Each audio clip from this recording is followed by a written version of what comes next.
చాలా మంది house wives ముఖ్యంగా అనుకుంటారు ఏంటంటే బయటికెళ్ళి పని చేసే వాళ్ళ కోసం ఇవన్నీ మనకెందుకు మనం ఇంట్లోనే ఉంటాం కదా అని అనుకుంటుంటారు. డెఫినెట్ గానండి. ఎందుకంటే ఇంట్లో వర్క్ చేసే వారికైనా, వర్క్ ఫ్రమ్ హోమ్‌లో ఉండే వారికైనా అసలు 24/7 ఇంట్లోనే ఉంటాము.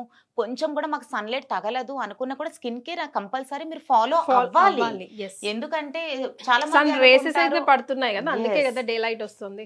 మా మ్యారేజ్ అయిపోయింది. ఇంక అయిపోయింది. ఇంక నేను స్పెషల్‌గా స్కిన్ కేర్ కూడా ఫాలో అవ్వాల అవసరం లేదు. అంటే స్కిన్ కేర్ అనేది ఎలా అంటే హెల్తీగా ఉండాలి, కొంచెం బ్యూటిఫుల్‌గా ఉండాలి అంటే బిఫోర్ మ్యారేజ్ వరకే.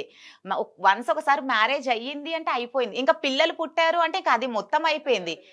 సో, ఆ మైండ్ సెట్‌లోంచి ఫస్ట్ మనం బయటికి రావాలి. ఏ ఏజ్‌లోనైనా సరే మనం 70స్‌లోకెళ్ళినా, 90స్‌లోకి వెళ్ళినా, 100స్‌లోకి వెళ్ళినా కూడా స్కిన్ బ్యారియర్ అనేది హెల్తీగా ఉంచుకోవాలి. అప్పుడే మన స్కిన్ అనేది ఎప్పుడు కూడా ఎదుటి పర్సన్ చూసిన వెంటనే వావ్! మీ స్కిన్ అనేది మీ ఏజ్ చెప్పేయాలి. అదే మనం చిన్న ఏజ్‌లోనే ముడతలు, pigmentation, darkness, uneven skin tone ఇలా ఇన్ని ప్రాబ్లమ్స్ పెట్టుకొని రీసెంట్‌లీ మ్యారేజ్ అయినా కూడా అసలు తీసుకోలేం. మనమే తీసుకోలేం పర్సనల్‌గా.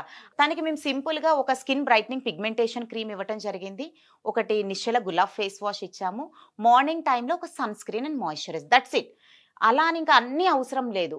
ఫస్ట్ ఏంటంటే ప్రాబ్లమ్ ఏదైతే ఉందో ఈ పిగ్మెంటేషన్ అనేది ఏదైతే ఉందో తనకి తెలియాలి. తను డైరెక్ట్‌గా మార్నింగ్ లెగడమే వంటింట్లోకి వెళ్ళిపోతారు.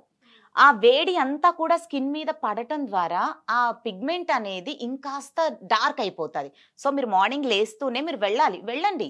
బట్ కొద్దిగా ఫేస్ వాష్ చేసుకొని సన్ స్క్రీన్ పెట్టుకొని వెళ్ళిపోండి. సో, దాని ద్వారా ప్రొటెక్షన్ అనేది అందుతుంది.